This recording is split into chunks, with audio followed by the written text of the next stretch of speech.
Well, today we're going to do some collard greens. I wanted to make sure that I didn't let them go to waste. So that's what we're going to do. You remember the other day I had bought all that bacon that was on sale. So I told you that I was going to fry that bacon, which I did, and I got my silver mill out. And this is the exact reason that I do things like that, because, let me turn my skillet on.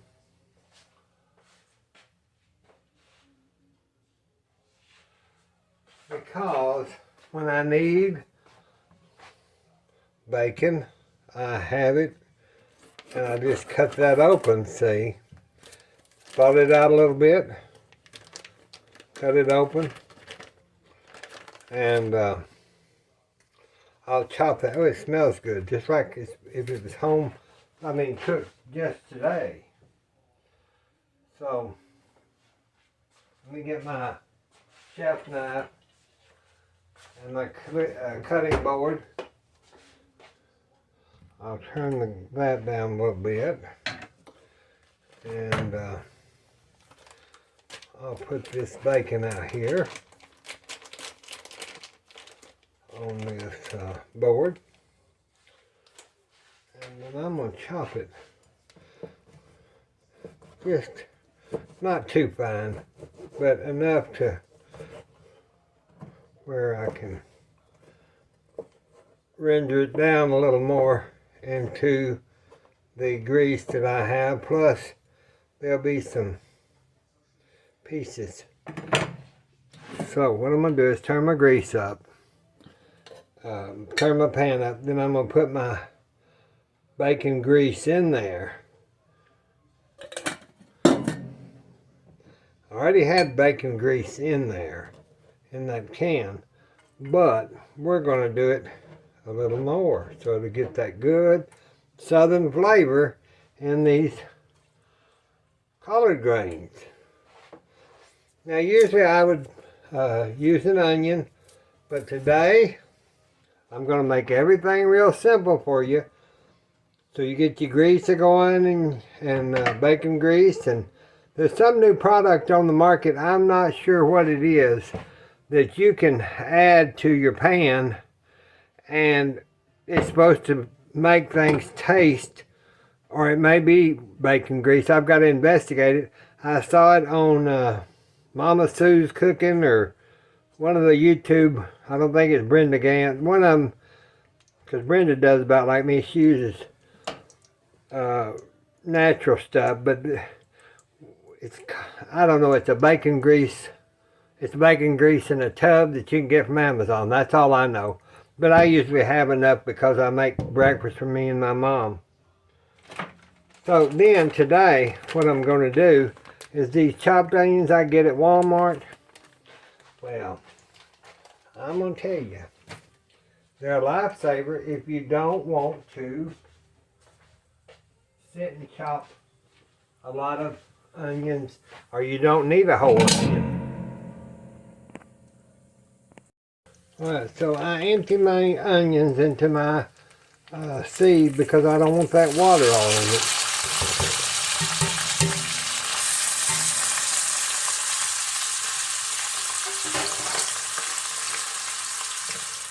I get that going there.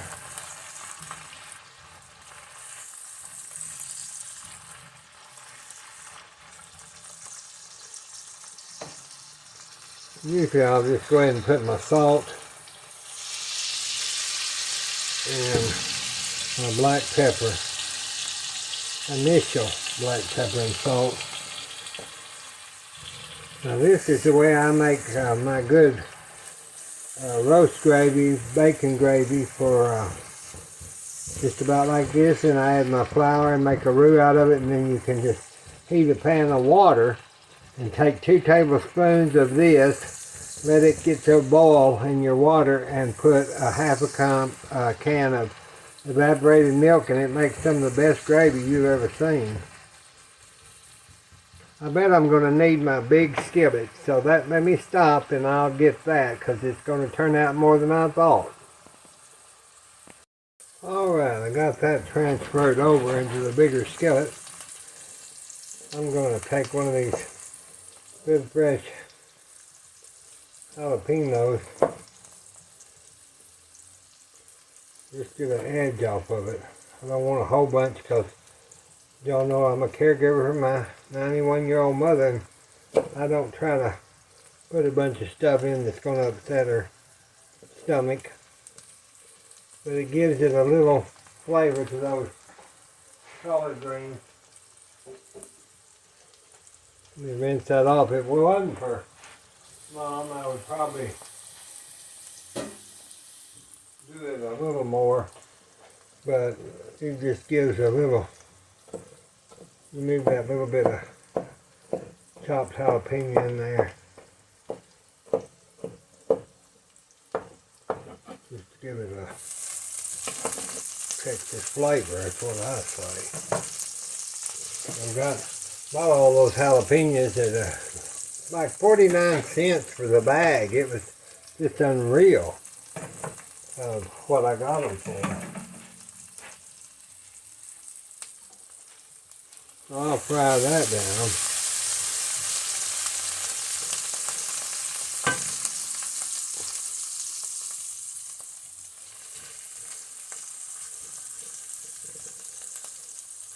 Okay, now then, got that.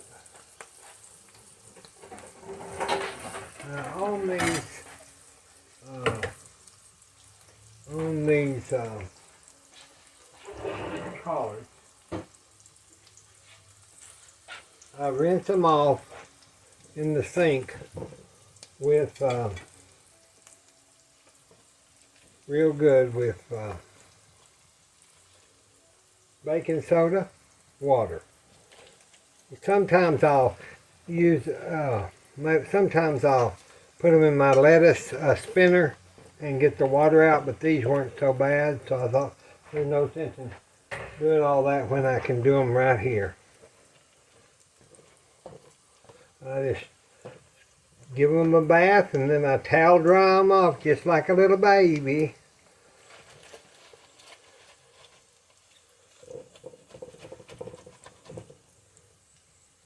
Pretty. They're really pretty. Not fresh as garden. Well, they're pretty fresh, but they're not as fresh as I usually have them in the summertime.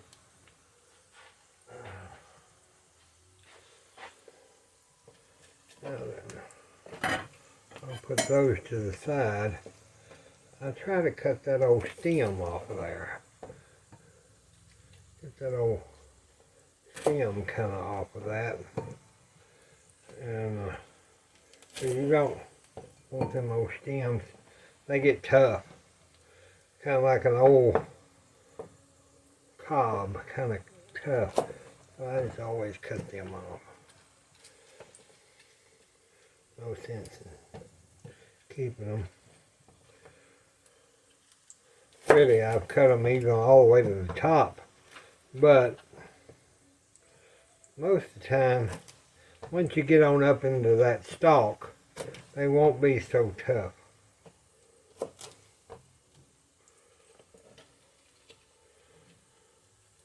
We just cut that on down like that. So you can tell if they're going to be tough. If they're going to be tough, you just go on and cut it on up.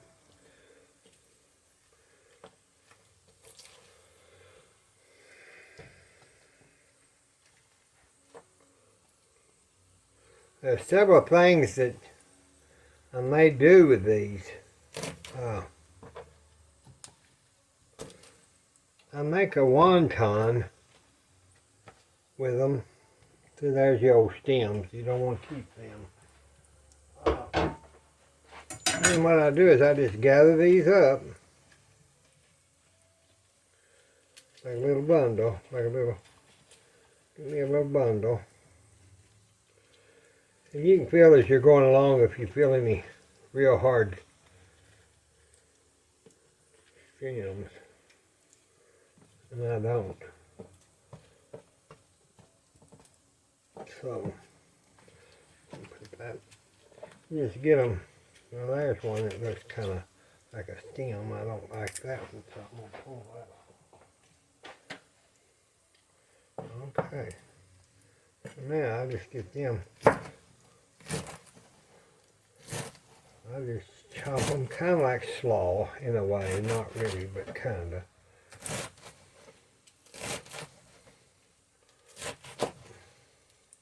Pull that one in.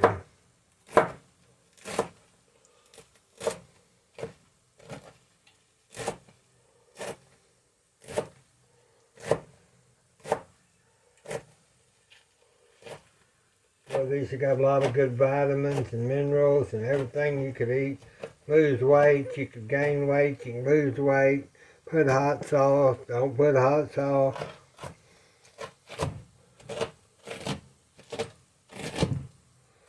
Then I go this way. I just chop, chop, chop. Pull those in. Make sure you get them chopped. Now then, I'll turn my fire back up.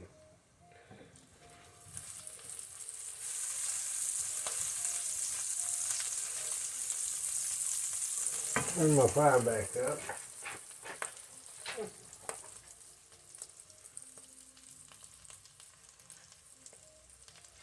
I'll probably put some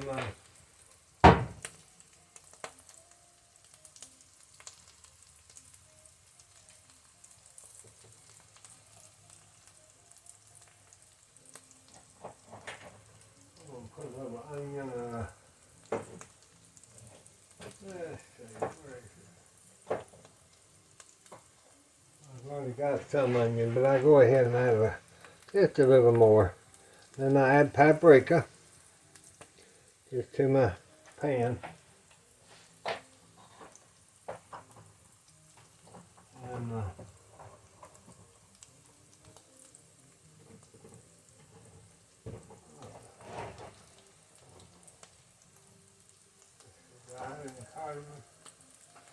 now I'll add a little cardamom to it. That'll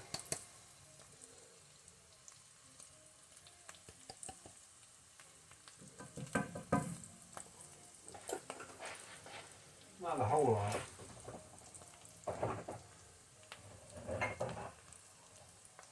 Not a whole lot.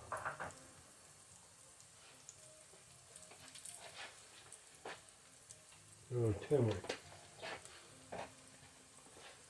So a little garlic, a little onion, a little turmeric, and a little cardamom. Kind of fry that herb just a little bit. Probably need a little more grease.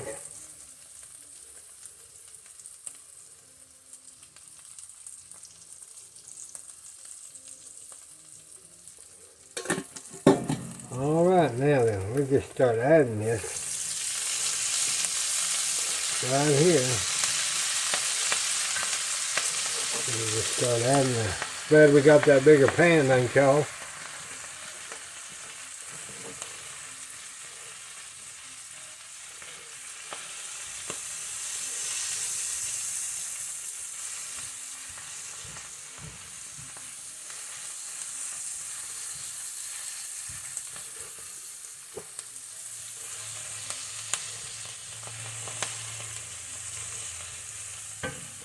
Get this out of the way for right now.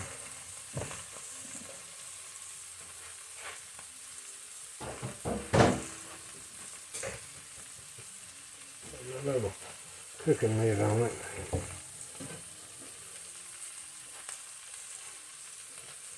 Let that cook down.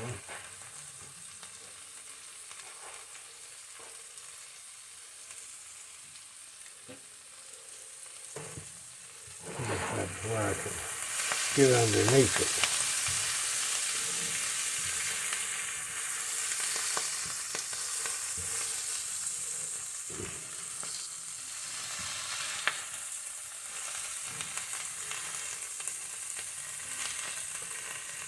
I don't know if any of y'all ever had heard of poke salad, but this is the same kind of way. Of course, poke salad is pretty dangerous if you don't know how to cook it. Now, it's wild on the side of the roads around the Red River, down in North Texas, southern Oklahoma. Maybe other places, but of course I don't know. But this turns out just beautiful for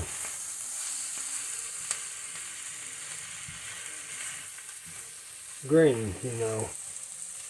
Collard greens these are the Texas Cavalier collard greens, so they're a well-known green. Okay, we'll just put our other lid on. And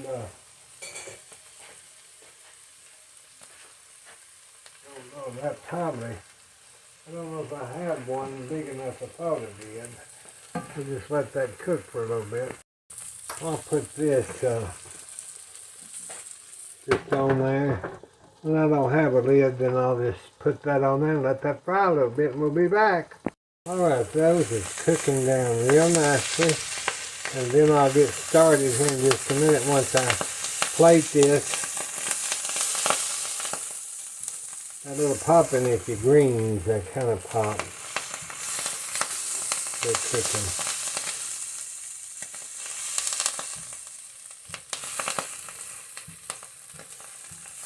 If you got a good seasoned skillet, it won't stick real bad.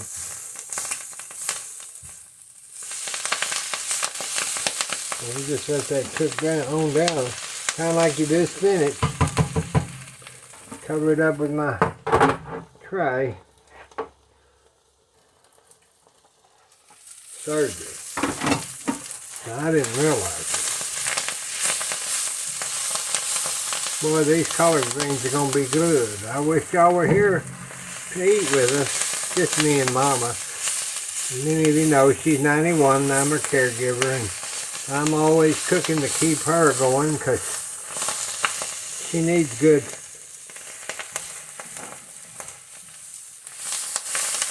fresh food. We all do. But when I found out what's in all that fast food and stuff, I decided my mother had never eaten stuff like that till the last part of her life, and she started getting sicker. I mean, age too. But when they were young, they did not eat that fast food and all that stuff. It was all natural. From the slaughterhouse on down to the garden. So it's those byproducts that will get you. Now we're going to take that up.